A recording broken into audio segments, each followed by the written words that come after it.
Hello friends, आज के lecture में हम लोग पाइथन में एरर्स और एक्सेप्शन हैंडलिंग के पार्ट को डिटेल्स में डिस्कस करेंगे। तो पाइथन में अगर जो एरर्स को कैटेगराइज किया जाए तो दो मेजर कैटेगरी में हम डिफाइन कर सकते हैं। First one is syntax error और सेकेंड वन आपका लॉजिकल एरर, जिनको हम एक्सेप्शन भी बोलते हैं।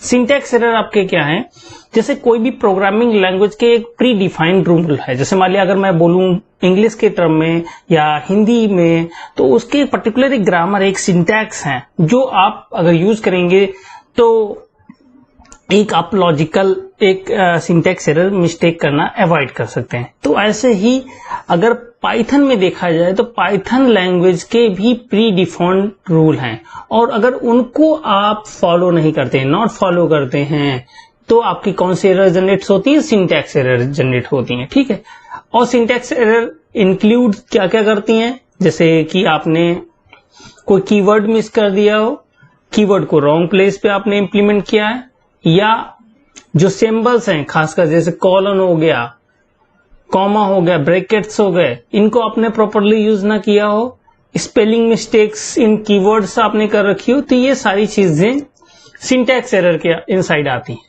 और कोई भी एरर के बारे में अगर आपको डिटेल्स में जानना है तो आप सिंपली क्या करिए, प्रिंट के अंदर उस एरर का पार्ट लिखिए, जो भी एरर आपके सामने जनरेट हो रही है, और उसके बाद डॉट के बाद 2 बार dash dash dock dash dash, और इससे आप उसकी डॉक स्ट्रिंग प्रिंट कर सकते हैं। तो यहाँ पे जैसे मैं इसको रन करके आप देखोगे तो इन सिंटैक्स एरर के जो डॉक स्ट्रिंग में कंटेंट है वो आप क्या है, इनवैलिड सिंटैक्स। अब इसको समझते हैं एग्जांपल के थ्रू।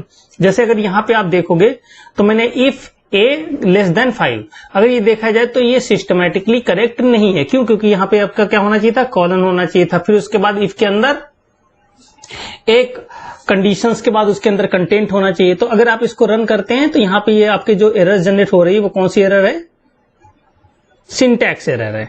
और अगर यहाँ पे आप मैच करने की कोशिश करोगे तो ये जो सिंटैक्स एरर जो है, इसके डिस्क्रिप्शन पार्ट में क्या लिखा हुआ है? Invalid syntax. ठीक है, अब बात करते हैं एक्सेप्शंस की। अब एक्सेप्शंस में हम क्या चीजें आती हैं? एक्सेप्शंस की जो एरर है वो रन टाइम पे जनरेट होती हैं, और उसमें जो सबसे कॉमन है वो आपके है जैसे डिवीजन बाय जीरो है। अगर आप कोई इनकम्पैटिबल ऑपरेशन परफॉर्म कर रहे हैं, खासकर जैसे स्ट्रिंग्स और इंटीजर आपस में ऐड करने की कोशिश कर रहे हैं, या कोई ऐसे आइडेंटिफायर को कॉल कर रहे हैं जो आपने डिफाइन नहीं कर रखा है। साथ ही साथ मान लिया आपने लिस्ट और डिक्शनरी, इसके अंदर कुछ एलिमेंट तो डिफाइन किए, लेकिन आप जब उसके इनसाइड ढूंढने जाते हैं तो आउट ऑफ इंडेक्स की बात करते हैं तो इंडेक्स एरर जनरेट होती है। इसको जब हमें इस तरीके की एरर्स प्रोग्राम में आ रही हो और वो भी रन टाइम पे आ रही हैं, तब इनको हम कैसे हैंडल करेंगे? क्योंकि देखिए, कोई भी जैसे मान लिया कंटेंट आपने लिखा a बाई बी, तो वो सिस्टमेटिकली करेक्ट है, a बाई बी हो सकता है, लेकिन b की वैल्यू 0 नहीं होनी चाहिए। अब मान लिया b की वैल्यू किसी सेंसर से आ रही है, किसी रेंडम डेटा से आ रही है, और उसमें वहां पे b किसी टाइम इंटरवल पे आपका 0 हो जाता है, तो उस टाइम एरर जनरेट करना हमें जानना बहुत जरूरी होती है, और इसी को हम एक्सेप्शन हैंडलिंग करते हैं। और एक्सेप्शन हैंडलिंग के टाइम पे हम उसके इनसाइड प्रॉपर मैसेज जनरेट करते हैं। कुछ एक्सेप्शन एग्जांपल के तौर पे देख लेते हैं। जैसे मान लिया 1/0 जब आप रन करने की कोशिश करेंगे, या जब भी इस तरीके की कंडीशन रन होगी, तो ये एक्सेप्शन जनरेट होगा, 0 डिवीजन एरर। और इसके डिस्क्रिप्शन में आपको क्या गिवन है? डिवीजन बाय 0, मतलब डिवीजन बाय 0 जब भी ऑकर होगा तो ये एक्सेप्शन आपका 0 डिवीजन एरर जनरेट होगा। अब अगर यहाँ पे देखा जाए, हमने एक लिस्ट डिफाइन की जिसके एलिमेंट L1, L2, L3 हैं, और हम L3 के 3 इंडेक्स पे जाके रीड करने की कोशिश कर रहे हैं, लेकिन 3 इंडेक्स पे यहाँ पे कोई चीज है नहीं। अगर हम इसको रन करेंगे तो आउट ऑफ इंडेक्स या out of list, out of index या आउट ऑफ रेंज की एरर जनरेट हो रही है, और इसको हम क्या इस नाम से जानते हैं? इंडेक्स एरर के नाम से। अब अगर मैं फाइल हैंडलिंग की बात करूं, यहाँ पे आप इसको रन करोगे तो क्या है, ये जो एरर जनरेट हो रही है वो क्या है? नो सच फाइल और डायरेक्टरी, मतलब इस तरीके की डायरेक्टरी उसको पाइथन को प्रोग्राम को नहीं मिल रही है। तो फाइल नॉट फाउंड का एरर आपके सामने एक्सेप्शन जनरेट हो रहा है। तो ये एक्सेप्शन हमें बड़े यूजफुल है। जैसे मान लिया कभी एक आपको टास्क परफॉर्म करना है, और टास्क परफॉर्म करने के लिए आपको बहुत सारी चीजों की रिक्वायरमेंट है, उनमें से कोई चीज मिसिंग है, कोई इनकम्पैटिबल है, तो आपको पता होना चाहिए तो इन सब चीजों को हम एक्सेप्शन हैंडलिंग के थ्रू करते हैं। अब जैसे मान लिया मैंने यहाँ पे लिख दिया इंपोर्ट फोलियम। फोलियम में पाइथन में लाइब्रेरी है जो हम वेब मैथ जनरेट करने के लिए यूज करते हैं। अगर इसको यहाँ पे इंपोर्ट पे एरर, इसको इंपोर्ट पे क्लिक कर रहे हैं तो यहाँ पे बता रहा है नो मॉड्यूल नेम फोलियम, मतलब इसको फोलियम नाम का मॉड्यूल इंपोर्ट करने में एरर आ रही है और module not found error generate हो रहा है। ठीक है, जो ये मैसेज है आपके सामने मॉड्यूल नॉट फाउंड एरर, ये आपका एक्सेप्शन हैंडलिंग का पार्ट है। अब अगर इसकी डॉक स्ट्रिंग, जैसे मैंने आपको बताया था ना कि इसकी डॉक स्ट्रिंग प्रिंट करेंगे तो मॉड्यूल नॉट फाउंड ये आपको डिस्क्रिप्शन में मिल जा रहा है।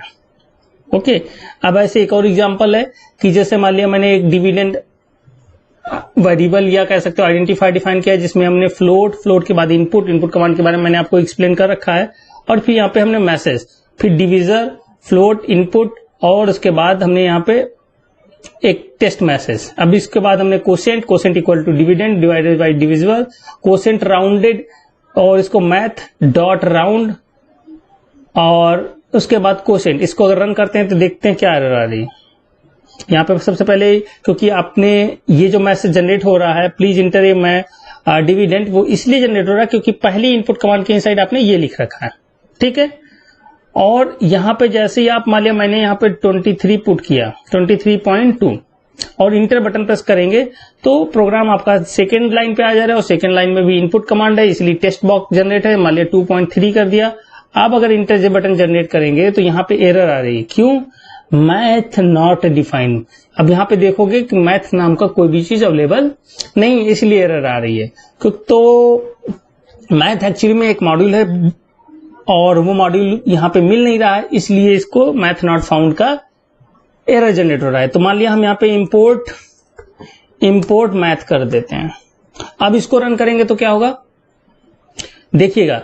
अब अगर मैथ को मैंने इंपोर्ट कर दिया 20.3.5 और 2.3 से इसमें, अब अगर यहाँ पे math module has no attribute round, अब इसको कहाँ पे प्रॉब्लम आ रही है कि मैथ तो मिल गया क्योंकि मैथ को आपने इंपोर्ट कर दिया, लेकिन उसके इनसाइड राउंड नाम का ऑब्जेक्ट अवेलेबल नहीं है, तो इसलिए एरर आ रही है। तो एरर किस लेवल पे आ रही है ये आपको डिबग करना बहुत इजी हो जाता है अगर आप इस सिंटैक्स को, ये जो आपके एरर जनरेशन के थ्रू या आपका कह सकते हैं एक्सेप्शन हैंडलिंग के थ्रू जनरेट हो रहा है, तो इसको हमें समझना चाहिए और इसको अकॉर्डिंग अगर प्रोग्राम आप डिबग करेंगे तो बहुत इजीली आप फाइंड कर सकते हैं कि आपकी एरर कहाँ पे आ रही है। देखो, अगर मैं इसको आपको समझाऊं तो पहली चीज यहाँ पे ये इंटरप्रेट इंडिकेट कर रहा है कि 5th लाइन में एरर है। ठीक है, ये एरो आपको इंडिकेट कर रहा है। दूसरा, यहां पे आपको एक चीज और बताई जा रही है कि round object math module math has no attribute round, तो इसका मतलब इस लाइन में जहां पर राउंड आ रहा है वहां पे आपकी एरर है, इसको आप सही कर सकते हैं। चलिए ठीक है, अब और आगे की चीज करते हैं। अगर देखा जाए पाइथन में कितने बिल्डिंग हैं, तो बिल्डिंग्स के बारे में हमें जितनी भी फंक्शंस और क्या क्या चीजें हैं, ये बिल्डिंग्स कितने हैं, इनको देखने के लिए मैंने सिंपली क्या किया, प्रिंट के इनसाइड, अच्छा बिल्डिंग जो फंक्शन है उसका जो सिंटैक्स होता है underscore underscore building underscore underscore है। ठीक है, ये इसका सिंटैक्स ही है बिल्डिंग्स के लिए। और इसके साथ में डॉट लगाया, डॉट के बाद dash dash dock dash dash, और जब आप इसको प्रिंट कर रहे हैं तो ये बता रहा है कि ये जो पर्टिकुलर सिंटैक्स, ये जो ऑब्जेक्ट है, ये क्या कंटेन करता है, सारे फंक्शंस को इंक्लूड करता है, एक्सेप्शंस को इंक्लूड करता है और अदर ऑब्जेक्ट को। ठीक है, अब अगर मैं यहां पे मैंने क्या लिखा, dir बिल्डिंग, तो dir सिंटैक्स के इनसाइड हमने बताया था कि किसी भी ऑब्जेक्ट के अंदर कितने फंक्शन अवेलेबल हैं वो अगर आपको चेक करने हो तो आपको क्या लिखना होगा, dir, और dir के अंदर आपको वो फंक्शन लिखना है। तो जैसे ही आपने इसके अंदर ये चीज आपने लिखी dir के अंदर अंडरस्कोर अंडरस्कोर बिल्डिंग्स, तो इसको जब आप रन करेंगे तो जितने भी बिल्डिंग्स आपके पाइथन में अवेलेबल हैं वो सारे सारे आपको मिल जाएंगे। इसमें जैसे मैं अगर स्टार्टिंग की बात करूं, अर्थमेटिक एरर, ये assertion error, attribute error, base error, attribute error मैंने आपको भी जनरेट ही हुआ था, यहाँ पे देखिए एट्रीब्यूट एरर। ठीक है, तो ये सारे के सारे जो स्टार्टिंग में आपको दिख रहे हैं, ये सारे के सारे कीवर्ड, की error, keyboard interrupt, lookup error, ये सारे सारे आपके एक्सेप्शंस हैं, मेमोरी एरर। और ध्यान दीजिएगा यहाँ पे जैसे जब आप देख रहे होंगे तो जो एरर्स हैं उनका जो एक्सेप्शंस का जो पार्ट है उसमें जो पहला लेटर है कीबोर्ड इंटरप्ट का देखा जाए तो की का जो के और आई का इंटरप्ट का आई, ये दोनों कैपिटल हैं। तो वो इसलिए किया गया है कि एक्चुअली में अगर ये दोनों वर्ड एक साथ मिला के लिख दिए जाते, जैसे मान लिया के मान लिया इस कैपिटल में होता और आई स्मॉल में होता, तो इस वर्ड को पढ़ने में आपको प्रॉब्लम होती, समझने में थोड़ा सा दिक्कत होती, क्योंकि इसका सिंटैक्स आप समझ नहीं पाते। दूसरा, या तो इसमें एक चीज हम ये कर सकते हैं कि इनके बीच में स्पेस लिख दें तो हम दोनों वर्ड को अलग अलग समझ सकेंगे, लेकिन स्पेस कैरेक्टर पाइथन में या किसी प्रोग्रामिंग लैंग्वेज में अलाउ नहीं होता है। आपको जो अगर कोई ऐसे वर्ड्स यूज करने हैं जिनकी रीडेबिलिटी फैक्टर को मेंटेन करने के लिए आपको उनको यूज करना है, तो आप बीच में अंडरस्कोर दे सकते हैं, ईच लेटर कैपिटल कर सकते हैं, ये सारी टेक्निक आप यूज करेंगे। तो जैसे अगर देखा जाए तो एक्सेप्शन हैंडलिंग के लिए इसीलिए इसमें इन्होंने क्या किया है, जितने भी एक्सेप्शंस हैं उनका जो ईच लेटर कैपिटल का पार्ट इन्होंने इंप्लीमेंट किया है, जिससे अगर आप इसमें देखोगे तो इसको अगर आप इंडेक्स एरर देखोगे तो पढ़ लोगे। क्यों? क्योंकि यहाँ पे इंडेक्स का आई कैपिटल है, एरर का ई कैपिटल है। ये जो लेटर ई आपका कैपिटल हो जा रहा है, ये आपको चीजें को सेपरेट रीड करने में हेल्प कर रहा है। ठीक है, तो यहाँ पे ये सारे आपके बिल्डिंग्स हैं और इनको हम यूज करते रहेंगे, और इनके बारे में जब हम यूज करेंगे तब इनके बारे में हम डिटेल्स में आपको बताएंगे। अभी जैसे जियो डिवीजन एरर भी हमने देखा था, तो वो आपका यहाँ पे कंप्लीट हो गया है। ठीक है, चलिए अब बात कर लेते हैं। जैसे मान लिया मुझे नेम एरर के बारे में जानना है, तो मुझे क्या लिखना पड़ेगा, पर्टिकुलर प्रिंट के इनसाइड नेम एरर डॉट फिर dash dash dock dash dash. जैसे आप इसको रन करोगे तो उसका डॉक स्ट्रिंग आपको प्रिंट होके मिल जा रहा है। तो इस चीज का पर्टिकुलर डॉक स्ट्रिंग क्या है कि नेम नॉट डिफाइंड ग्लोबली। जब भी कोई नेम आपका ग्लोबली डिफाइंड नहीं होगा तो ये एरर आपकी जनरेट होगी। अब अगर बात करें कि कितने बिल्ट इन एक्सेप्शंस हैं पाइथन में, तो वो मैंने आपको यहाँ पे लिस्ट करके दे दिया और हर एक का पर्टिकुलर डिस्क्रिप्शन भी यहाँ पे गिवन है। ठीक है, जैसे इंपोर्ट एरर आपका कब रेज होता है, जब मॉड्यूल नॉट फाउंड है। इंडेक्स एरर के बारे में बताया था कि इंडेक्स एरर आपका कब जनरेट होता है, जब हम कोई ऐसे इंडेक्स को सर्च करें जो उस लिस्ट या उस टपल में या उस कोई भी सीक्वेंस में उस इंडेक्स पे वैल्यूज अवेलेबल नहीं होती हैं, तो आपकी वो पर्टिकुलर एरर जनरेट होती है। चलिए अब हम यहाँ पे ये आपके सारे हैं और ये नोट्स आपको मिल जाएंगे, लेक्चर्स के बाद आपको ईमेल कर दिए जाएंगे और जिससे आप इसको बाद में भी रीड कर सकते हैं। ठीक है, अब बात करते हैं कि पाइथन में एक्सेप्शन हैंडलिंग के लिए हम लोग try, except and finally block use करते हैं। ट्राई, एक्सेप्ट और फाइनली ब्लॉक्स हमारे बहुत इंपॉर्टेंट हैं और इनको कैसे यूज किया जाता है इसको एग्जाम्पल के थ्रू कवर करते हैं। ठीक है, अब सबसे पहले हम देखते हैं कि एक्सेप्शन को कैच कैसे करना है। ओके, तो इसके लिए मान लिया हमने दो ब्लॉक पाइथन में डिफाइन किए गए हैं, ट्राई और एक्सेप्ट, और ये ट्राई और एक्सेप्ट ब्लॉक आपके सिस मॉड्यूल के इनसाइड है। तो कई बार अगर आपका सिस मॉड्यूल जो है वो पाइथन के साथ बाय डिफॉल्ट आपको हमेशा अवेलेबल रहता है, इसलिए इसको इंपोर्ट करने की जरूरत कई बार नहीं पड़ती है। लेकिन आपको बेसिकली अगर sys module, try, catch block use करने हैं या तो आपको इंपोर्ट कर लेना चाहिए। सिस मॉड्यूल को आप इंपोर्ट करके करेंगे तो चीजें बेहतरीन तरीके से आप परफॉर्म कर सकेंगे। अब यहाँ पे बात करते हैं, पहले ये एग्जांपल्स को आप टाइप कर लीजिए, रन करिए और रन करने के साथ इसको समझते हैं। सबसे पहले अगर यहाँ पे देखेंगे तो हमने एक एज आइडेंटिफायर डिफाइन किया है और उसमें जो वैल्यूज आ रही हैं वो इनपुट कमांड के थ्रू आ रही हैं और इनपुट कमांड के थ्रू आने के बाद हम उसको इंटीजर में कन्वर्ट कर रहे हैं। ठीक है, दूसरी सेकेंड लाइन में हमने क्या किया है, एक हमने मैसेज प्रिंट किया है और मैसेज प्रिंट करने के साथ यहाँ पे एज की वैल्यू को हम इस पोजीशन पे डिस्प्ले कर रहे हैं। ठीक है, और उसके बाद एक्सेप्ट में हमने क्या लिखा है, वैल्यू एरर, और उसके बाद हमने एक प्रिंट स्टेटमेंट दिया है। अब इस प्रोग्राम को रन कर दें, रन बटन पे क्लिक किया तो जाहिर सी बात है कि जब आपने यहाँ पे इनपुट कमांड यूज किया है तो इनपुट कमांड आपको एक बॉक्स अवेलेबल कराएगा जिसमें आप यूजर से इनपुट पुट कर सकते हैं। फॉर एग्जांपल मैंने मान लिया यहाँ पे 25 पुट किया और इंटर बटन आपको प्रेस करनी। ध्यान दीजिएगा यहाँ पे आपको इंटर बटन प्रेस करनी है, ना कि आपको रन बटन पे दोबारा से क्लिक करना। तो इंटर बटन पे क्या कहते हैं 25 आपने पुट किया, उसके बाद इंटर बटन प्रेस की, तो आपको जो मैसेज जनरेट हो रहा है वो आपको क्या है, I see that you are 25 year old. ये कहां से जनरेट हो रहा है, इस लाइन से जनरेट हो रहा है, जो कि आपका ट्राई ब्लॉक है। और जो आपने एज में 25 पुट किया था वो आपको कहां पे मिल रहा है, यहाँ पे %d आपने लिखा है, वहां पे आपका अवेलेबल हो जा रहा है। चलिए अब दोबारा से इसको रन करते हैं। दोबारा से रन करने के टाइम पे मान लिया इसमें मैंने के पुट कर दिया, ठीक है। के जब पुट करेंगे तो क्या होगा, इन के पुट करने के बाद आप इंटर बटन प्रेस करेंगे तो होगा क्या, के की वैल्यू इंटीजर में पाइथन कन्वर्ट करने की कोशिश करेगा, तो क्या एक स्ट्रिंग कैरेक्टर जो के है उसको इंटीजर में कन्वर्ट किया जा सकता है, नहीं किया जा सकता है। और जब नहीं किया जा सकता है तो कौन सी एरर जनरेट होगी, वैल्यू एरर जनरेट होगी। अब इसको देखते हैं, जब वैल्यू एरर जनरेट हो रही होगी तो वैल्यू एरर जनरेट होने के बाद पाइथन क्या करेगा, हमने यहाँ पे जो एसएफ ब्लॉक लिखा हुआ है, ये एसएफ ब्लॉक क्या करता है, जब जब आपकी वैल्यू एरर जनरेट होगी तो आपका जो पाइथन का जो प्रोग्राम एग्जीक्यूट होगा वो ये लाइन एग्जीक्यूट होगी। इसीलिए आपका यहाँ पे प्लीज इंटर योर एज, उसमें आपका के आ रहा है, और उसका जो मैसेज प्रिंट होकर आपको मिल रहा है वो क्या है, hey that's was not a number.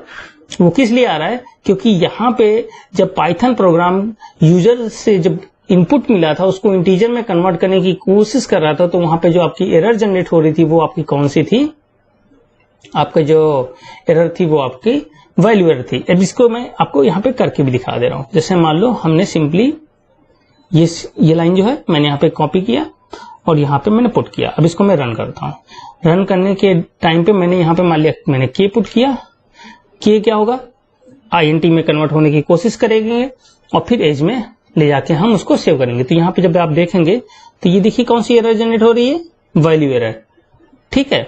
और वैल्यू एरर में यहाँ पे आपको बता दे रहा है कि invalid literal for INT with base 10, मतलब कि यहाँ पे बेस 10 पे आप के को कन्वर्ट नहीं कर पा रहे, इसलिए एरर जनरेट हो रही है।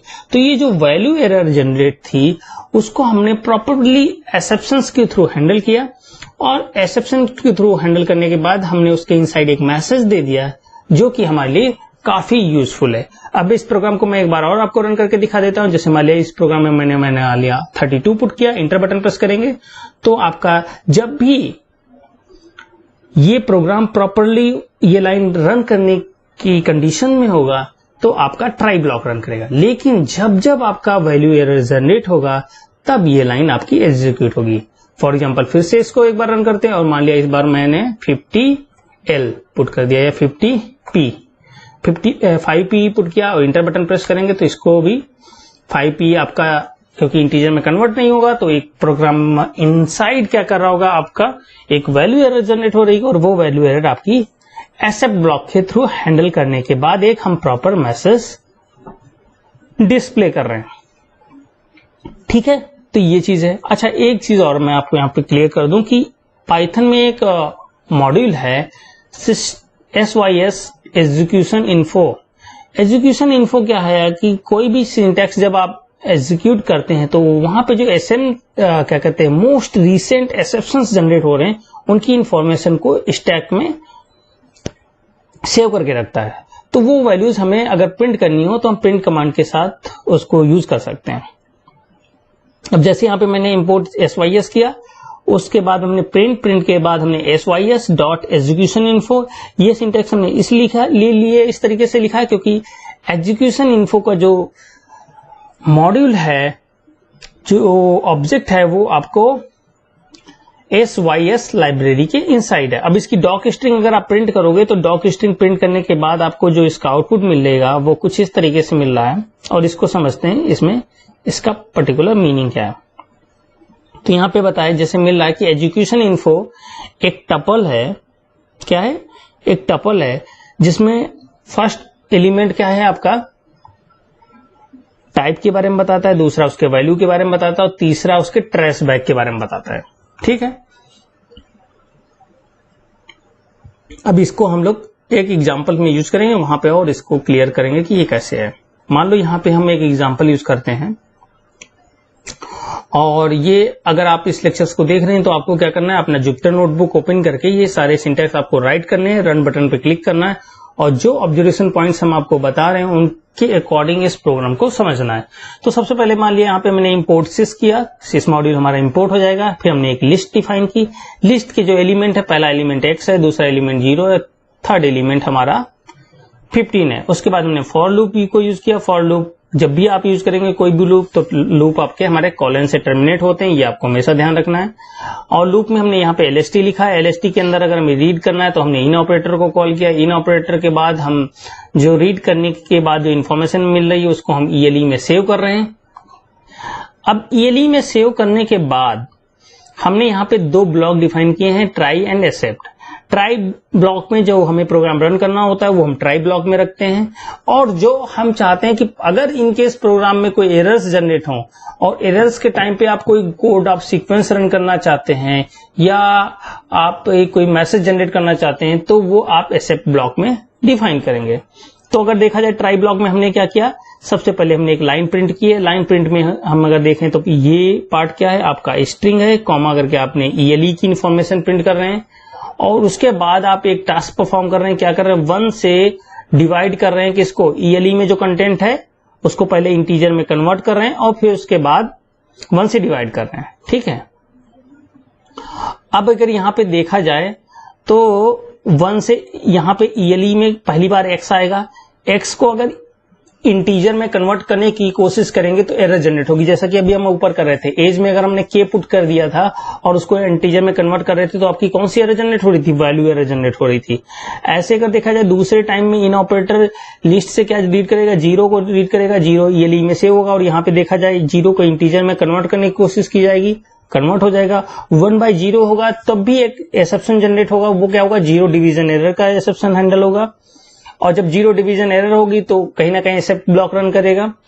थर्ड केस में देखा जाए तो यहाँ पे क्या है, आपका 15 ELE में सेव होगा और 15 को हम इंटीजर में कन्वर्ट करेंगे, 1/15 की वैल्यू रन करेंगे तो हमें एक प्रॉपर वैल्यू मिल जाएगी जो कि वैल्यू आपकी हमारी A में सेव हो जाएगी।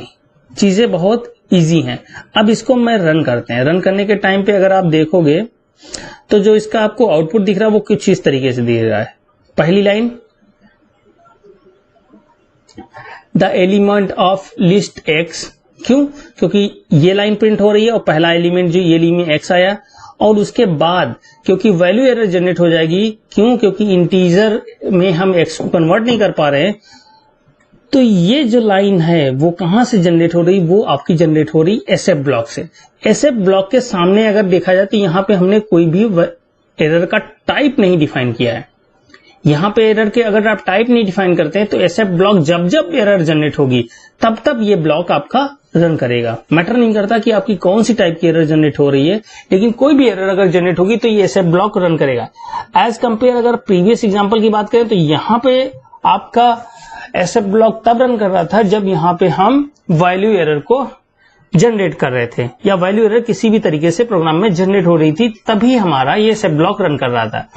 तो अब यहाँ पे जो हमारा ये वाला एग्जांपल है, इसमें एग्जांपल्स में हमारा एक्सेप्ट ब्लॉक हमेशा रन कर रहा है। जब भी कोई भी एरर आती है उसके बाद पर्टिकुलर ये लाइन आपकी एग्जीक्यूट हो रही है। और इस लाइन में अगर मैं देखा जाए तो यहाँ पे लिखा है हे करके एक स्ट्रिंग कैरेक्टर है, कॉमा, और यहाँ पे अगर देखा जाए तो हमने लिखा है sys एग्जीक्यूशन इन्फो और उसके बाद स्क्वायर ब्रैकेट 0।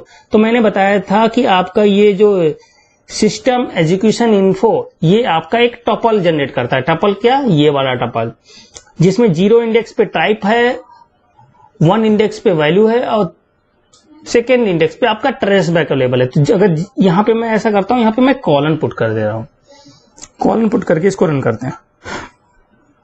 तो अगर यहाँ पे कॉलन पुट करके अगर रन करके देखेंगे तो ये जो इंफॉर्मेशन आ रही है, ये अगर आप ध्यान से देखोगे तो ये एक टपल है जिसमें ये जो पहला एलिमेंट है यहां से कॉमा से सेपरेट हो गए। ये जो पहला एलिमेंट है ये आपका क्या है, आपके टाइप के बारे में बता रहा है।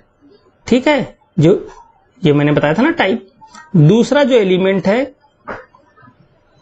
ये एरर के बारे में बता रहा है और तीसरा जो एलिमेंट है ये यहां से कॉमा से सेपरेट हो गए, ये आपका क्या है, आपका एक ट्रेस बैक ऑब्जेक्ट है। कभी हम ट्रेस बैक के बारे में आपको जब मेमोरी ऑर्गेनाइजेशन का पार्ट बताएंगे तब आपको ये कंप्लीट करेंगे कि ट्रेस बैक हम कैसे स्टैक्स के थ्रू यूज करते हैं। तो बेसिकली यहाँ पे आपको जो समझना है वो ये है कि सिस्टम एजुकेशन इन्फो आपकी पर्टिकुलर ये इंफॉर्मेशन अवेलेबल करा रहा है। अगर मैं यहाँ पे 0 पुट कर दूं तो 0 इंडेक्स पे अगर देखा जाए तो क्या लिखा हुआ है, क्लास वैल्यू एरर, यही लिखा ना ये पार्ट। तो अगर मैं ये इतने पार्ट 0 इंडेक्स पे है तो अगर मैं अब रन करूंगा तो यहाँ पे क्या जनरेट होगा, क्लास वैल्यू एरर। तो ये मैसेज जो जनरेट हो रहा है वो इसलिए हो रहा है क्योंकि सिस्टम एजुकेशन इन्फो और उसके बाद स्क्वायर ब्रैकेट 0 लिखा है, तो 0 इंडेक्स पे हमें वैल्यूज मिल जा रही हैं। और फिर उसके बाद कॉमा करके आपने ऑकवर्ड लिखा है तो सेम एज इट इज ये चीज आपकी प्रिंट हो जा रही है। अब अगर देखा जाए उसके बाद नेक्स्ट लाइन रन करेगी तो ये लाइन प्रिंट हो जाएगी, कोई बात नहीं, ये भी आपका लाइन प्रिंट हो जा रहा है। फिर उसके बाद आपका ये स्टार्स की लाइन है, ये भी आपकी प्रिंट हो जा रही है, तो ये भी प्रिंट हो गई। अब जैसे ये लाइनें आपकी प्रिंट हो गई, ये 3 लाइनें, तो उसके बाद क्या होगा, प्रोग्राम फिर से ट्राई ब्लॉक में आएगा। ट्राई ब्लॉक में आएगा, इस बार इन ऑपरेटर 0 को रीड करेगा, ईएलई में सेव करेगा। ईएलई में सेव करने के बाद ये लाइन रन होगी, तो ये लाइन रन होगी तो आपकी सबसे पहले जब 0 पुट होगा तो ये लाइन प्रिंट हो गई, फिर उसके बाद ये लाइन प्रिंट हो गई, ये लाइन प्रिंट हो गई। अब element of list is list, यहां पे मान लो एलिमेंट ऑफ लिस्ट और ईएलई की जगह 0 आ गया। एंड यहां पे अगर आप देखोगे, क्योंकि 0 को इंटीजर में कन्वर्ट करेंगे तो इसमें तो इश्यू नहीं आएगा, लेकिन 1/0 करेंगे तो ये प्रॉब्लम क्रिएट करेगा 0 डिवीजन एरर की। तो जैसे 0 डिवीजन एरर का एक्सेप्शन जनरेट होगा, प्रोग्राम कहां आ जाएगा, आपका एसएफ ब्लॉक में आ जाएगा। एसएफ ब्लॉक में आते ही ये लाइन रन होगी और ये लाइन रन होगी, तो मैंने आपको बताया था कि यहाँ पे आपका जो सिस्टम एजुकेशन इन्फो की जो 0 इंडेक्स पे इंफॉर्मेशन है वो आपको यहाँ पे मिल जा रही है। और इससे पहले और बाद में जो इंफॉर्मेशन है वो एज ए स्ट्रिंग कैरेक्टर हमने पहले से यहाँ पे लिख रखी है। फिर उसके बाद ये सेकेंड लाइन हमारी प्रिंट हो रही है, तो ये सेकेंड लाइन प्रिंट हो गई। और फिर इसके बाद स्टार्स की लाइन है तो स्टार्स की लाइन हमारे यहाँ पे प्रिंट हो गई। अब प्रोग्राम क्या होगा, फिर से आपका प्रोग्राम कहां जाएगा, फॉर लूप के पास जाएगा और इन ऑपरेटर इस बार 15 को रीड करेगा। 15 को रीड करने के बाद ईएलई में सेव करेगा और यहाँ पे ये लाइन आपकी प्रिंट होगी, द एलिमेंट ऑफ लिस्ट और उसके बाद 15। और यहाँ पे फिर ईएलई में जो कंटेंट 15 है उसको इंटीजर में कन्वर्ट करेंगे तो इसमें भी इशू नहीं आएगा। 1/15 करेंगे तो इसमें भी इशू नहीं आएगा। 1/15 करके जो कैलकुलेटेड वैल्यू मिलेगी वो आपका ए में सेव हो जाएगी। तो जो थर्ड सीक्वेंस है इसमें आपकी कोई एरर जनरेट नहीं हो रही, इसलिए थर्ड ब्लॉक में केवल आपका जो आउटपुट आएगा वो केवल ये लाइन आ रही है। और ये लाइन आने के बाद क्योंकि कोई एरर जनरेट नहीं हो रही और प्रोग्राम क्या होगा, प्रोग्राम टर्मिनेट हो जाएगा क्योंकि फॉर लूप को कोई और टास्क बचा नहीं है।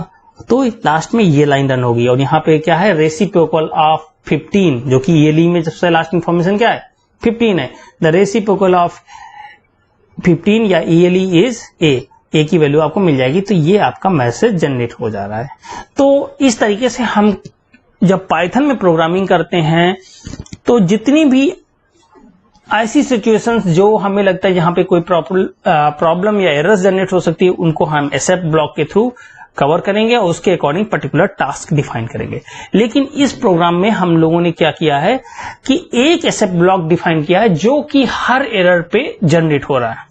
देखिए होता क्या है कि जैसे मान लिया अगर 0 डिवीजन एरर जनरेट हो रही है तो आप कोई पर्टिकुलर डिफरेंट टास्क करना चाहेंगे। अगर आप वैल्यू एरर आ रही तो वैल्यू एरर के टाइम पे आपको हो सकता है कि डिफरेंट टास्क रन करना हो। लेकिन यहां पे क्या है कि एसएफ ब्लॉक के अंदर जो कोड है वो सबके लिए कॉमन है। तो इस एग्जांपल में हमने देखा था कि कोई भी एरर आज जनरेट हो रही तो उसके लिए कॉमन एसएफ ब्लॉक जनरेट कैसे यूज किया जाएगा।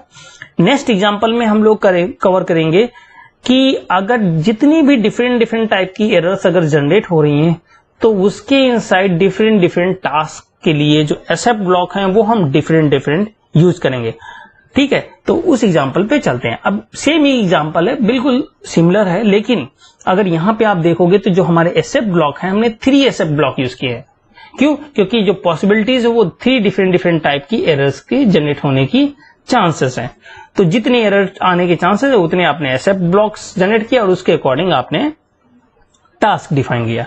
तो अगर देखा जाए तो सिंपल उसी तरीके से है कि हमने एक लिस्ट डिफाइन की, ELE में जाके लिस्ट में जाके रीड कर रहे हैं, ELE से कंटेंट सेव कर रहे हैं। फिर ट्राई ब्लॉक में हमने पहले स्टार्स को प्रिंट किया, फिर उसके बाद हमने यहाँ पे एलिमेंट ऑफ लिस्ट इस तरीके से यहाँ पे पुट कर दे रहे हैं। इसको रन करके देखते हैं, और रन करने के बाद यहाँ पे ELE की वैल्यू आ जाएगी। फिर ELE में जो कंटेंट है वो इंटीजर में कन्वर्ट कर रहे हैं, 1 से डिवाइड कर रहे हैं। तो जब देखिए जब आपके वैल्यू एरर आएगी, वैल्यू एरर आपको पता है जब x से डिवाइड करेंगे, x को इंटीजर में कन्वर्ट करेंगे तब आपकी वैल्यू एरर आएगी। जब वैल्यू एरर जनरेट होगी तब आपका ये मैसेज जनरेट होगा, ठीक है, क्योंकि आपने वैल्यू एरर को अलग से हैंडल किया है SF ब्लॉक के थ्रू। जब 0 डिवीजन एरर आपके ऑकर होगा तो आपका ये मैसेज जनरेट होगा। यहाँ पे आप कोई भी टास्क लिख सकते हैं, डिपेंड करता है कि आप उस टाइम क्या करना चाहते हैं। मैंने केवल एक सिंपल सा प्रिंट स्टेटमेंट वहां पे डिफाइन किया है, लेकिन ध्यान दीजिएगा इसमें से कोई SF ब्लॉक एक टाइम पे ही रन करेगा। ऐसा नहीं कि एक टाइम पे कई सारे SF ब्लॉक रन करेंगे, ठीक है, वो एक सीक्वेंसिंग में रन करते हैं।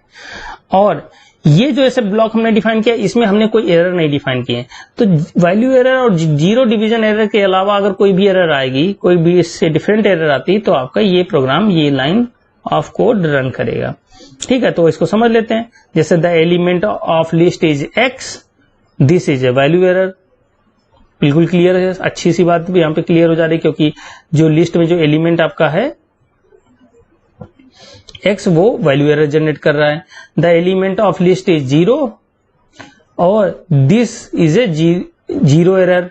दिस इज ए 0 एरर क्यों आ रही है? क्योंकि हमने मैसेज के अंदर दिस इज ए 0 एरर लिखा हुआ है। और यहाँ पे SF ब्लॉक में अगर इसके अलावा कोई एरर आ रही होती तो ये जनरेट हो रहा होता, लेकिन थर्ड केस में देखा जाए जब 15 रीड हो रहा होगा, ELE में से हो रहा होगा, तो कोई एरर जनरेट नहीं होगी। तो उस टाइम क्या है, the element of list is 15 और यहाँ पे आपका रेसिप्रोकल ऑफ 15 इज दिस, ये आपको जनरेट हो जाए। तो हम SF ब्लॉक को 2 डिफरेंट तरीके से यूज करेंगे। जब हमें एरर्स का आइडिया है तो हम उन पर्टिकुलर एरर्स के लिए अलग अलग से हैंडलर करेंगे और उनके अकॉर्डिंग टास्क डिफाइन करेंगे, और एक ब्लॉक ऐसा रखेंगे जिसमें कॉमन टाइप की सारे एरर्स को कंक्लूड करें। और जो हमें प्रोग्राम एग्जीक्यूट करना होता है वो हम अपना ट्राई ब्लॉक के इनसाइड रखते हैं। तो ये एग्जांपल आई थिंक आपको क्लियर हो रहा होगा, और इसको आपको जुपिटर नोटबुक में ओपन करके टाइप करना है और रन करना है, और उसके हर एक स्टेप को बहुत क्लोजली वॉच करना है कि यहाँ पे हर स्टेप पे चीजें आपकी किस तरीके से चेंज हो रही हैं। अब एक और चीज, कई बार हम एक्सेप्शन रेज करते हैं। रेजिंग एक्सेप्शंस का मतलब यह है, जैसे मान लिया आप ATM मशीन में जाते हैं और ATM मशीन में जाने के टाइम पे मान लिया आप जो अकाउंट नंबर पुट कर रहे हैं वो अकाउंट नंबर मान लिया आपने निगेटिव नंबर के साथ पुट कर दिया, तो किसी का अकाउंट नंबर निगेटिव नंबर के साथ तो नहीं होगा। तो उस टाइम जब वो कोई यूजर गलत इंफॉर्मेशन पुट करता है या आप अपना नाम लिखने की जगह पे कुछ और मिस्टेक करते हैं, तो एक मैसेज जनरेट होता है जिसमें मैसेज में लिखा होता है please inter correct account number. वो चीजें हम लोग जनरेट करते हैं एक्सेप्शन हैंडलिंग के थ्रू, और एक्सेप्शन हैंडलिंग के थ्रू हम क्या करते हैं, पहले एक्सेप्शंस को रेज करते हैं। जैसे मान लिया कि हमने किसी यूजर को 10 GB का डेटा एलोकेट किया, अब 10 GB का डेटा खत्म होने के बाद आपको जो पॉपअप मैसेज आपके फोन पे अवेलेबल होता है वो किस तरीके से जनरेट हो रहा होगा, वो रेज जो कीवर्ड है उसके थ्रू हैंडल किया जाता है। और रेज करने के लिए हमने क्या, जैसे मान लीजिए यहाँ पे लिख दिया रेज मेमोरी एरर। ध्यान दीजिएगा यहाँ पे जब मेमोरी एरर आप लिख रहे होंगे तो M कैपिटल रहेगा, E कैपिटल रहेगा, और उसके अंदर आपने एक मैसेज, और इसको जब आप रन करेंगे तो होगा क्या, ये पर्टिकुलर मेमोरी जो एक एक्सेप्शन आपने जनरेट किया वो रन हो जाएगा। इसको एग्जाम्पल में समझते हैं। जैसे अगर यहाँ पे देखो, यहाँ पे एक हमने बहुत सिंपल सा एक प्रोग्राम लिखा है जिसमें हमने लिख दिया account number equal to integer, int में कन्वर्ट कर रहे हैं, फिर यूजर से इनपुट ले रहे हैं, ठीक है। और ये सब कहाँ है, आपका ट्राई ब्लॉक के इनसाइड। फिर हमने यहाँ पे टास्क दे दिया है कि if account number is greater than less than 0, जब अगर अकाउंट नंबर किसी ने पुट किया वो लेस देन 0 है तो हमें क्या जनरेट करना है, और वैल्यू एरर जनरेट करना है। और वैल्यू एरर जनरेट करने के बाद यहाँ पे हमने वैल्यू एरर को एक्सेप्ट किया और यहाँ पे टास्क दे दिया कि please check your account number. अब इसको रन करके देखते हैं। रन किया, रन करने के टाइम पे मान लिया मैंने यहाँ पे 25 पुट किया, कोई दिक्कत नहीं, प्रोग्राम आपका बहुत एग्जैक्टली जैसे डिजाइन है उसी तरीके से रन हो रहा। क्यों? क्योंकि यहाँ पे जैसे आपने 25 पुट किया, 25 किसमें सेव हो गया आपका ACT_num में। यहाँ पे प्रोग्राम आएगा, ACT_num की वैल्यू चेक की जाएगी क्या लेस देन 0 है, नहीं है।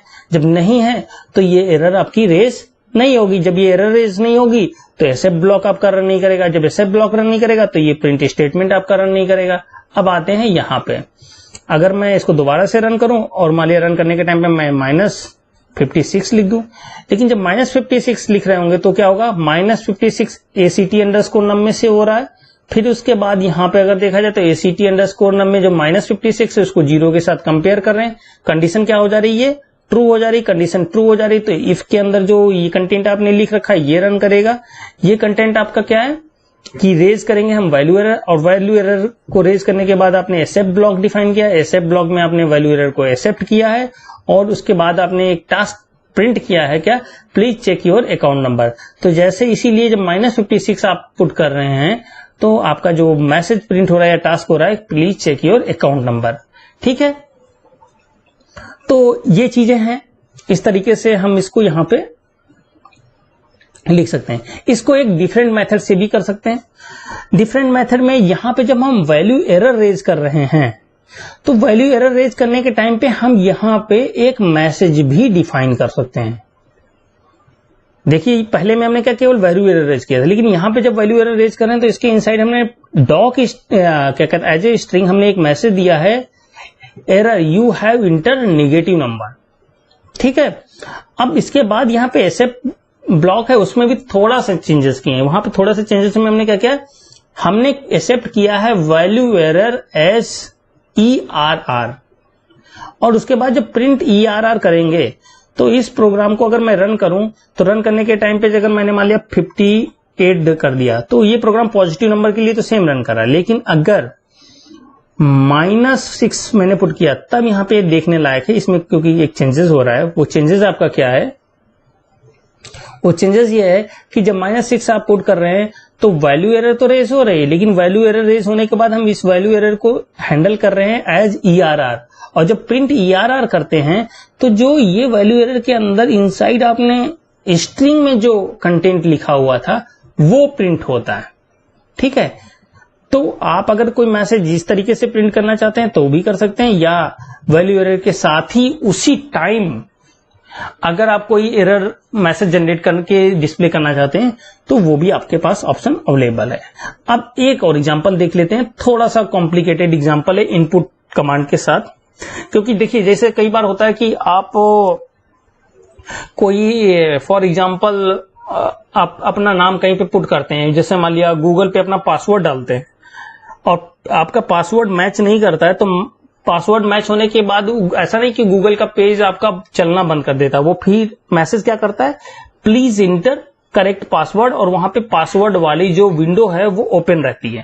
ऐसा ही होता है ना। तो उस चीज का एग्जांपल अगर हमें बनाना हो तो कैसे बनाएंगे उसको यहाँ पे समझते हैं। अब इस प्रोग्राम को जैसे मान लो कि हम लोग रन करेंगे, और रन करने के टाइम पे जैसे इसको रन करते हैं, रन करने के टाइम पे अगर मैं यहाँ पे 5 पुट कर दूं कोई दिक्कत नहीं, ये प्रोग्राम आपका बहुत इजीली वर्क कर रहा है। और अगर मैं इसको दोबारा से यहाँ पे रन करूं और मैंने यहाँ पे मान लिया 5 की जगह मैंने H लिख दिया, कुछ और भी लिखेंगे, तो देखिए बार बार वो आपको ये कह रहा है this TTG is not an integer, please inter a integer. क्योंकि जब तक हम इंटीजर नहीं पुट करेंगे तब तक ये प्रोग्राम आपका रन करना बंद नहीं कर रहा है। तो अच्छा सोचो इस प्रोग्राम को कैसे किया गया। तो यहाँ पे जो सबसे पहले हम क्या कर रहे हैं, यहाँ पे हम चेक कंडीशंस के साथ कर रहे हैं। सबसे पहले हमने इसको, मैं पहले मान लिया इसको इसी तरीके से रहने देते हैं और इसको समझा देता हूं मैं आपको। हमने एक n ऑब्जेक्ट, एक n आइडेंटिफायर क्रिएट किया, उसमें हमने नन पुट किया, और हम फिर उसके बाद नन इज कंपेयर कर रहे हैं कि अगर n इज नन, मतलब जो नन n और नन दोनों एक हैं, एक ही मेमोरी लोकेशन को पॉइंट आउट कर रहे हैं, तो उस टाइम हमें क्या करना है, तब तक ये लूप रन करते रहना है। और लूप रन करने के टाइम पे हमने उसको टास्क क्या दिया है कि आपको इनपुट लेना है यूजर से और ये मैसेज जनरेट करना है, और इसको चेक करना है। क्या चेक करना है इसमें कि इसके साथ पहले s.lst रिप और उसके बाद हमने इज डिजिट। lstrip क्या करता है, ये व्हाइट स्पेस को रिमूव करता है।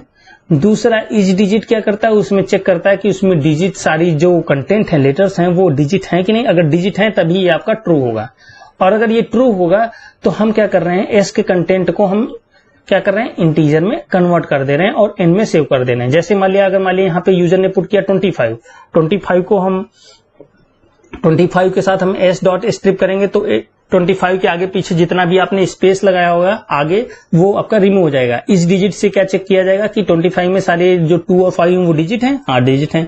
जब डिजिट हैं तो इसको एस को जो 25 उसको इंटीजर में कन्वर्ट किया जाएगा और एन में सेव किया जाएगा। जब एन में ये चीज सेव हो जाएगी तो आपका प्रोग्राम यहीं पे टर्मिनेट हो जाएगा। क्यों? क्योंकि एन में क्या, नन जो एन है वो 25 हो गया और एन नन के बराबर नहीं है।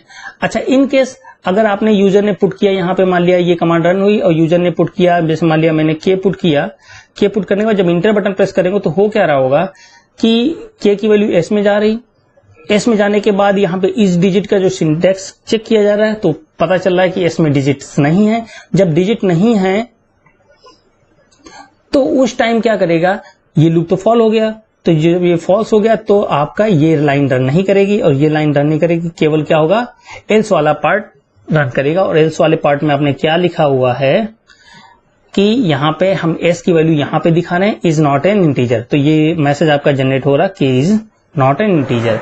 तो इस तरीके से हम एक बॉक्स हमेशा यूजर के सामने डिस्प्ले कर सकते हैं जब तक वो करेक्ट सिचुएशन के अकॉर्डिंग इनपुट ना करे। जैसे खासकर एग्जांपल के तौर पे मैंने बताया ना कि किसी भी वेबसाइट पे आप लॉगिन करते हो तो जब तक आप करेक्ट पासवर्ड नहीं डाल देते तब तक वो आपको बार बार मैसेज करता है, please inter correct password, please inter correct password.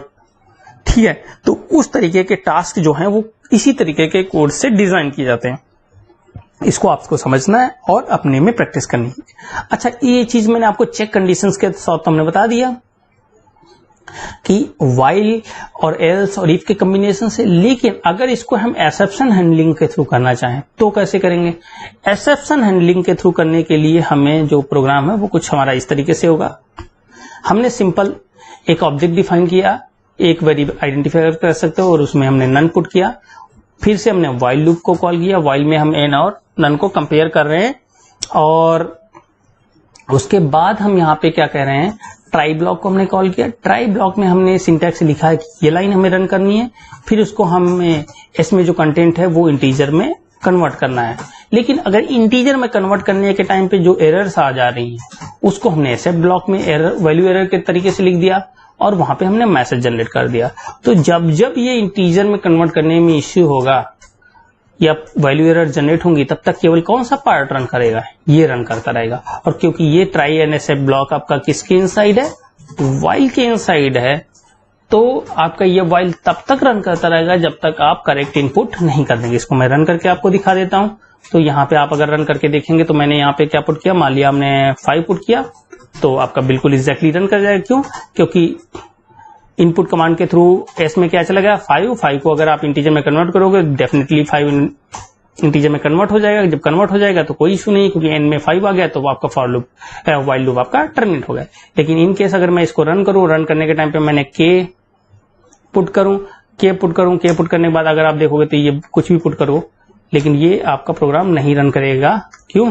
क्योंकि इस जो वर्ड आप पुट कर रहे हो उसको आप अगर इंटीजर में कन्वर्ट करने जाएंगे जब भी, तो आपकी वैल्यू एरर हमेशा जनरेट होती रहेगी, और जब जब वैल्यू एरर जनरेट होगी तो टास्क काउंट परफॉर्म होगा एक्सेप्ट ब्लॉक के इनसाइड वाला, और एक्सेप्ट ब्लॉक के अंदर आपने कोई प्रिंट स्टेटमेंट दे रखा है और वो प्रिंट स्टेटमेंट आपका रन कर रहा है। जैसे आपने दिखाया जाता है ना कि you have inter wrong password, please inter correct password. तो इस तरीके की जो कोड आपको मैंने बताया वो यहीं से ही जनरेट किया जा रहा है। ठीक है, तो इजी है। और एक चीज और बचा हुआ है, छोटा सा एक कोड हो रहा है जो मैं आपको और बता दूं, फिर इस लेक्चर को हम यहीं पे वाइंड अप करेंगे और नेक्स्ट लेक्चर में हम लोग नमपाई के बारे में पढ़ेंगे। तो एक एग्जांपल जो मैं और देखना है वो है फाइनली ब्लॉक को। अब क्या कर रहे हैं, यहाँ पे 2 ब्लॉक और आपके इंट्रोड्यूस हो रहे हैं, एल्स एंड फाइनली। तो अभी तक हमने ट्राई और एक्सेप्ट ब्लॉक को पढ़ा था। ट्राई और एक्सेप्ट के साथ हम एल्स का कॉम्बिनेशन भी यूज कर सकते हैं। जैसे यहाँ पे अगर आप देखोगे एज, हमने ट्राई ब्लॉक के अंदर ये सिंटैक्स लिखा हुआ है, एज इक्वल INT इनपुट, मतलब यूजर से हमें इनपुट लेना है, इंटीजर में कन्वर्ट करना है, एज में सेव करना है। अगर इंटीजर में कन्वर्ट करने के टाइम पे अगर वैल्यू एरर जनरेट हो रही है तो हमें ये टास्क परफॉर्म करना है, ठीक है। और इसके अलावा कोई पार्ट है तो हमें ये वाली लाइन रन करनी है, ठीक है। अगर वैल्यू एरर नहीं जनरेट हो रही तो हमें ये करना है। तो मान लो हमें इसको मैंने रन किया, यूजर से मैंने इनपुट लिया, यूजर से इनपुट लेने के बाद मैंने 25 पुट किया, तो 25 पुट करने के बाद यू आर 25 ईयर ओल्ड, ये प्रॉपर मैसेज एल्स वाले कंडीशन से जनरेट हो रहा है। क्यों? क्योंकि पहले ट्राई रन करेगा, फिर उसके बाद एल्स रन करेगा। एक्सेप्ट इसलिए नहीं रन करेगा क्योंकि एरर नहीं जनरेट हुई। अब अगर मैं यहाँ पे जाऊं और मैंने यहाँ पे पुट कर दिया 5K को इंटर करेंगे, तो यहाँ पे 5K आने के बाद क्या होगा, इंटीजर में जब आप कन्वर्ट करने जाएंगे तो एरर क्या होता है, वैल्यू एरर जनरेट होगी। वैल्यू एरर जनरेट होने के बाद आपका प्रोग्राम जो है एक्सेप्ट ब्लॉक में जाएगा और एक्सेप्ट ब्लॉक के इनसाइड ये वाली लाइन रन करेगी, hey that's was not a number, ठीक है, इजी है। अब अगर बात करें ट्राई, एक्सेप्ट, एल्स और फाइनली ब्लॉक की, तो इसमें क्या होता है, सबसे पहले ट्राई ब्लॉक रन करता है। ट्राई ब्लॉक रन करने के टाइम पे अगर एरर जनरेट हुई तो एक्सेप्ट ब्लॉक रन करेगा। अगर एक्सेप्ट ब्लॉक एरर नहीं जनरेट हुई तो आपका एल्स ब्लॉक रन करेगा। और एल्स ब्लॉक के सबसे लास्ट में ये जो गुड बाय या जो फाइनली ब्लॉक होता है वो हर बार रन करता है, मैटर नहीं करता आप कितनी बार इसको लिख रहे हैं। जैसे मान लिया आपने किसी वेबसाइट पे साइन इन के लिए प्रोग्राम लिखा, साइन इन के लिखने के बाद जब आप उसमें ईमेल आईडी पासवर्ड डालते हैं तो पहली बार क्या होता है कि अगर आपका पासवर्ड मैच नहीं करता है तो please inter correct password, please inter correct password, ये एक मैसेज आता रहेगा। ये कहां से आ रहा है, एक्सेप्ट ब्लॉक से आ रहा है। फिर अगर मान लिया आपने कोई नया मैसेज अगर आपने सही पासवर्ड पुट कर दिया तो उसके सामने एक तब उस टाइम कौन सा मैसेज जनरेट कर सकते हैं हम, प्रिंट स्टेटमेंट के थ्रू एल्स ब्लॉक में कि यू हैव साइंड इन। और एक फाइनली ब्लॉक में हमने क्या पुट कर दिया, वेलकम, और वेलकम के साथ आपका नाम पुट कर दिया। तो वहां पे ये इस तरीके के जो मैसेज हैं वो जनरेट करने के लिए हम फाइनली ब्लॉक यूज करते हैं। तो बेसिकली ट्राई ब्लॉक आपका हमेशा जब रन करता है जब आपका प्रोग्राम बिल्कुल सिस्टमैटिकली करेक्ट होता है। सिस्टमैटिकली करेक्ट होने के बाद जब एरर्स एक्सेप्शंस का पार्ट आता है वो एक्सेप्शंस के अकॉर्डिंग एक्सेप्ट ब्लॉक आपके रन करते हैं। उसके बाद आपका एल्स ब्लॉक रन करता है और जो फाइनली ब्लॉक होता है वो हमेशा रन करता है। तो इसको जरा मैं एक बार रन करके दिखा दूं। अगर मैं इसमें यहाँ पे अगर मैं मान लिया 56 रन करूं तो यू आर 56 ईयर ओल्ड, ये लाइन रन हो रही है। ये लाइन आपकी कहां से आ रही है, एल्स प्रोग्राम से, और गुड बाय वाली लाइन आपकी फाइनली लाइन। अगर मैं इसको दोबारा से रन करूं, मान लिया मैंने पुट कर दिया -5, तो यहाँ पे आपका जो मैसेज जनरेट हो रहा है वो क्या है, -5 और यू आर -5 ईयर ओल्ड और गुड बॉय। वो इसलिए आ जा रहा है क्योंकि यहाँ पे हम जो केवल एज की जो वैल्यू चेक कर रहे हैं वो क्या है, इंटीजर में कन्वर्ट कर रहे हैं। अगर -5 किसी ने पुट किया तो वो भी इंटीजर में कन्वर्ट हो जाएगा। तो यहाँ पे अगर इस प्रोग्राम को और एक्यूरेट आपको बनाना है तो यहाँ पे आपको कंडीशन देनी होगी, एक इफ स्टेटमेंट भी डालना होगा और वहां पे चेक करना होगा कि कहीं यूजर ने इनपुट जो है वो निगेटिव नंबर में तो नहीं दे रहा, क्योंकि किसी की एज निगेटिव में थोड़ी हो सकती है। हाँ, यहाँ पे जो एक्सेप्ट वैल्यू एरर जनरेट होगी केवल किस में है कि जब आप उस चीज को इंटीजर में कन्वर्ट ना कर पाए। फॉर एग्जाम्पल मैं इसको रन करता हूं और मैंने यहाँ पे मान लिया 5K पुट किया, तो 5K जब यूजर से इनपुट होगा तो वो एज में जब सेव करने जाएंगे तो इंटीजर में कन्वर्ट नहीं हो पाएगा। इसलिए जब वैल्यू एरर आपकी रेज होगी तो ये वाला प्रिंट स्टेटमेंट आपका रन करेगा। तो यहाँ पे देख रहे हैं कि आपका ये 5K वाला लाइन आ रही, क्यों, क्योंकि इनपुट कमांड के थ्रू यहाँ पे ये आपका इस